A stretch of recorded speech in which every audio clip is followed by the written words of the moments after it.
बारे में सोचते हैं कि कैसे बरवाड़ा के विकास को आगे बढ़ाया जाए और क्या क्या कमियां हैं, क्योंकि जो जो लोग सत्ता में हैं या जो लोग अभी काम करवा रहे हैं वो कभी भी अपनी कमियां नहीं बताएंगे। इसलिए हम सबकी जिम्मेवारी है कि हम लोगों तक ये बात पहुंचाएं कि क्या क्या कमियां हैं और किस तरीके से उनको दूर किया जा सकता है। और आपने इस प्रोग्राम की शुरुआत की, मैं इस चीज़ के लिए आपका दोबारा से बहुत बहुत धन्यवाद करता हूँ। बिरबल जी, आप बरवाला से हैं, आप कौन से वार्ड से हैं? हम शुरू करेंगे आपके वार्ड के विकास से चर्चा की, आपके पार्षद से लाके हम पैड़ी दर पैड़ी चलेंगे। पहले पार्षद की बात करेंगे, फिर चेयरमैन की बात करेंगे, फिर विधायक की बात करेंगे, क्योंकि बरवाला का विकास जो है इन तीनों पैड़ियों से होता हुआ जाता है। तो सबसे पहली पैड़ी होता है बरवाला का पार्षद, आपके वार्ड का पार्षद। और पार्षदों की भी बात करेंगे, पहले आपके वार्ड के पार्षद की बात करेंगे। आप कौन से वार्ड से हैं और आपके पार्षद के कामों के बारे में बताइए। जी, मैं आप सभी को बताना चाहता हूँ कि मैं वार्ड नंबर 11 से बिलोंग करता हूँ और मेरे वार्ड के जो पार्षद है वो मैडम पुष्पा मौर्य जी है और उनके हस्बैंड है रामचंद्र मौर्य जी। और बरवाड़ा के वार्ड नंबर 11 के अंदर जो एमसी मैडम ने जो काम कराया है वो अन्य वार्डों की तुलना में काफ़ी संतोषजनक है। उन्होंने गलियों से लेके और सफाई स्थल के, मैं क्योंकि फ़िलहाल वार्ड नंबर 11 की बात कर रहा हूँ, तो बरवाड़ा के वार्ड नंबर 11 की जो व्यवस्था है या एमसी ने जो काम करवाए है वो एक तरह से संतोषजनक पूर्वक है। और ऐसे ही कार्य हर एक वार्ड के अंदर होने चाहिए थे, बट वो उस तरीके से अन्य वार्डों में काम नहीं हुआ है। लेकिन वार्ड नंबर 11 की मैं जहाँ तक बात करता हूँ तो वार्ड नंबर 11 के अंदर अच्छा काम हुआ है। और आपने देखा होगा कि बहुत से वार्डों में नशे की बहुत बड़ी प्रॉब्लम है, लेकिन वार्ड नंबर 11 में ऐसी कोई समस्या नहीं है। अच्छे काम करवाए गए एमसी साहब के द्वारा। और मैं यही कहना चाहूँगा कि दूसरे वार्ड के एमसीओ को भी इस तरीके के काम करवाने चाहिए। जैसे कि आपने वार्ड नंबर 11 की पुष्पा मौर्य का जिक्र किया, अगर इस विकास कार्य में अगर तेजी आई है, क्या उनका जो हिसार के अंदर उन्होंने एक धरना लगाया था उसको लेकर तेजी आई है, क्या रूटीन में ही ऐसे काम हो रहे हैं? नहीं, आपने बड़ा अच्छा सवाल किया।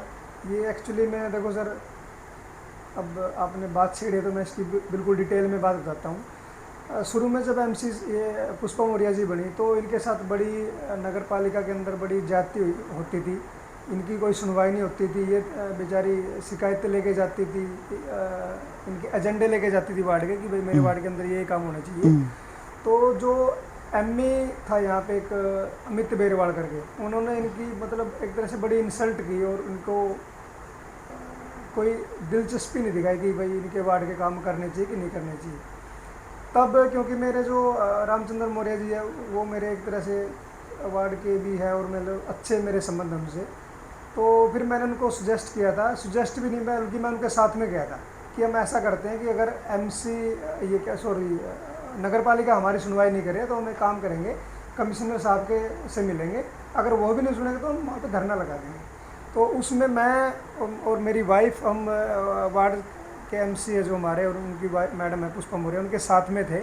और वहाँ पे कमिश्नर प्रदीप दहिया जी थे उस टाइम पे, हमने वहाँ पे धरना लगाया। जैसे हमने धरना लगाया तुरंत वहाँ पे एमई सेक्रेटरी सब पहुँच गए और उन्होंने पहली बार वार्ड नंबर 11 के अंदर 40 लाख रुपए का टेंडर उन्होंने मौके पे बोला था कि भाई आपका पास हो गया। 20 लाख का इमीडिएटली पास किया था जो गलियों का था, और 20 लाख का था जो हमारी ओल्ड धर्मशाला उसके लिए।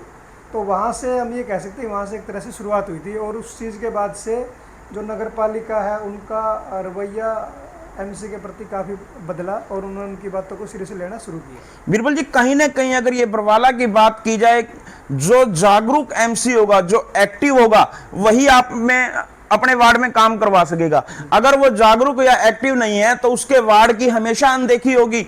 अगर अब हम पूरे बरवाला की बात की जाए विकास की चर्चा को लेकर, ये तो आपके वार्ड की बात थी, अगर हम पूरे बरवाला के वार्ड की विकास की बात करें तो उसके लिए आप क्या कहना चाहेंगे?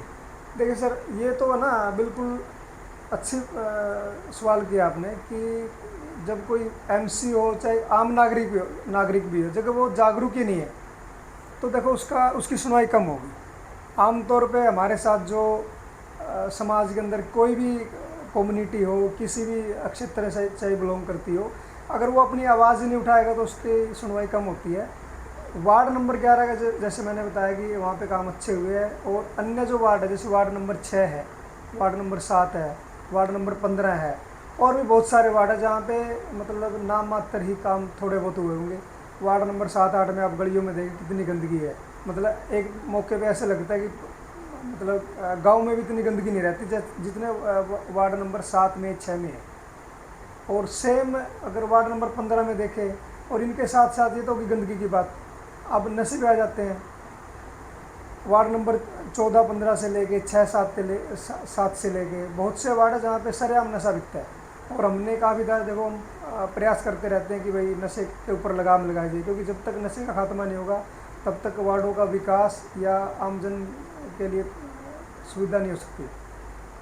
तो इसमें तो देखो सर यही कहना है कि जागरूक होना तो बहुत ही ज़रूरी है। अगर आप जागरूक नहीं हो ना तो आपकी सुनवाई होगी और ना ही आपको कोई सीरियसली लेगा। जैसे बरवाला के नगर पालिका चेयरमैन रमेश बैटरीवाला जब सत्ता में आए थे तो इन्होंने बहुत बड़े बड़े वादे किए थे, क्या वो अब इन वादों पे खरे उतर रहे हैं? जी देखो, सत्ता में आने के लिए तो देखो नगर पालिका के चेयरमैन के अलावा चाहे कोई भी हो, चाहे एमएलए साहब हो, चाहे एमसी, जैसे मैं पैड़ी दर पैड़ी बात कर रहा हूं, जिक्र विधायक जी का भी आएगा, विधायक कैबिनेट मंत्री रणबीर गंगवा भी आएगा। जैसे मैंने पहले पार्षद की बात की, अब मैं चेयरमैन की बात कर रहा हूं। अगला मेरा क्वेश्चन जो बरवाला के विधायक हैं रणबीर गंगवा से जुड़ा हुआ होगा, मैं पैड़ी दर पैड़ी बात कर रहा हूँ। ठीक है सर। तो चेयरमैन साहब ने देखो सर कमिटमेंट तो बहुत सारी की थी और उनमें देखो कमिटमेंट अभी पूरी नहीं हुई है। और कुछ चीज़ें देखो अच्छी हुई है सर, जो अच्छा होगा वो हमें अच्छा बोलना पड़ेगा। जैसे सफाई व्यवस्था पहले की तुलना में बेटर है, बट ऐसा नहीं कि कम्प्लीटली वो अच्छी सुधर गई है। जो उन्होंने कमिटमेंट किया था कि भाई आवारा पशु सड़कों पे नहीं रहने देंगे, और उसके लिए जहाँ तक हमें पता है नगर पालिका से अच्छा खासा अमाउंट भी पीछे से शायद रिलीज़ किया गया था गौशालाओं के लिए। और बीच बीच में अभियान भी चलाए जाते हैं 2-4 दिन के लिए, 2-4 गायें पकड़ ली नगर उसमें छोड़ दी, लेकिन वो पूरी तरीके से अभी तक सफल नहीं हुआ और बहुत ज़्यादा परेशानी होता है लोगों को। और अब पीछे कुछ दिन पहले, 2-4 दिन पहले शायद आप लोगों ने वीडियो बनाई थी, मैन सड़क के ऊपर किस तरह से पशुओं का जमावड़ा था और मैन सड़क के ऊपर किस तरह से अतिक्रमण रहता है, किस मतलब कूड़ा बिखरा रहता है। बहुत सारी चीज़ें हैं जिनमें अभी बहुत ज़्यादा सुधार करने की ज़रूरत है। तो हम ये कह सकते हैं कि जो कमिटमेंट चेयरमैन साहब ने किया था अभी उसका शायद 20 से 30% ही पूरा हुआ है। अभी बहुत कुछ करने की ज़रूरत है। और उसमें एक शायद उस टाइम पे ये मुद्दा भी था कि जो कॉलोनियाँ अप्रूव्ड नहीं थी उनको बोला गया था कि वे अप्रूव्ड करवाएंगे हम, उस पर भी मेरे हिसाब से अभी तक कोई ख़ास कार्रवाई हुई नहीं है। इसके अलावा जहाँ पे लोग रह रहे हैं वो कॉलोनियाँ अनअप्रूव्ड है और जहाँ पे लोग ही नहीं रह रहे वो कॉलोनियाँ अप्रूव्ड करवाई जा रही है। लेकिन इसमें मैं देखो सर सिर्फ चेयरमैन का दोष नहीं दूंगा, क्योंकि इसमें अकेला चेयरमैन तो पास करवा नहीं सकता सारी चीज़ें। तो कहीं ना कहीं देखो इसमें मंत्री हो चाहे बीजेपी की सरकार के लोग हो, उनका भी कहीं ना कहीं हाथ है। भाई जब कॉलोनी के अंदर लोग ही नहीं रह रहे हैं तो वो कॉलोनी पास कैसे हो रही है, किस बिहाफ पे हो रही है। तो ये तो देखो सर सारी चीज़ें जनता के सामने है ही, ऐसा तो है नहीं कि पब्लिक। चलो ये मुद्दे तो बाद की बात है, लेकिन जैसे ही मैं बात कर रहा हूँ शहर की, जैसे शहर के आप विकास कार्यों की बात कर रहे हैं, जैसे अब की बार 18-19 में जैसे ही हल्की सी बरसात अधिक होने से पूरे शहर के अंदर तराई तराई मच गई थी। आसपास के गांव से लेके बरवाला शहर के अंदर पानी की समस्या की काफी बात थी। अगर अभी भी हम बात की जाए तो कभी भी 1-2 कॉल ऐसे आ जाते हैं कि वार्ड नंबर 19 में कहीं ना कहीं किसी क्षेत्र में अभी भी पानी खड़ा है। जी ये आपका बिल्कुल वाजिब